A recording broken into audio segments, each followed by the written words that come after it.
Honorable Eric Atol, vous êtes le notable du clan Kassai.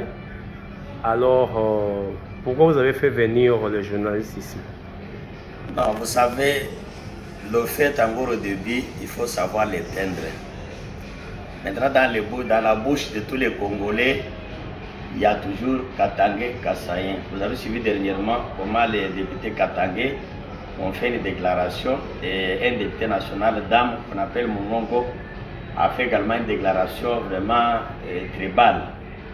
C'est pour dire aux gens que nous devons connaître l'histoire, comment le peuple kassaïen s'est retrouvé nombreux au Katanga. Quand le blanc a mis en place la société minière du Haut-Katanga, la Jikamine, il n'y avait que les Katangais qui étaient engagés. Alors quand ils ont coulé leur premier lingot de cuivre, ils ont eu une prime, c'est-à-dire l'argent. Quand ils sont partis, les blancs les attendaient les jours suivants au travail, personne n'est revenu au travail. Pendant 2 semaines, s'il vous plaît, ils étaient en train de boire, acheter les vélos et les machines à coudre. Ils devaient aller montrer au village. C'est ce que les blancs ont compris que non, il n'est pas un peuple travailleur. Il faut chercher les gens forts qui peuvent travailler.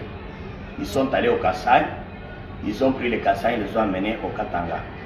Et quand les Kassai sont venus, chacun avait au moins 2, 3, 4, 5 femmes. Arrivés au Katanga, ils se sont installés, ils ont commencé le travail, tellement qu'il y avait de la nourriture, ils ont commencé à mettre au monde, et le moment venu, il fallait inscrire les enfants à l'école.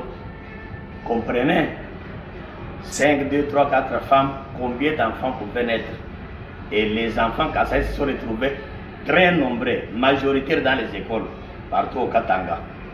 Et c'est ça l'histoire. C'est comme ça que nous sommes restés nombreux, nous avons étudié nombreux au Katanga. En plus, le Katanga n'est pas construit avec la richesse du Katanga. Le Katanga est construit avec les ivoires des éléphants du Kassai. Les Blancs les abattaient, ils vendaient les ivoires et les revenus des ivoires permettaient aux Blancs de construire le Katanga. Ce n'est pas avec le cuivre. À cette époque, il n'y avait pas une grande production de cuivre.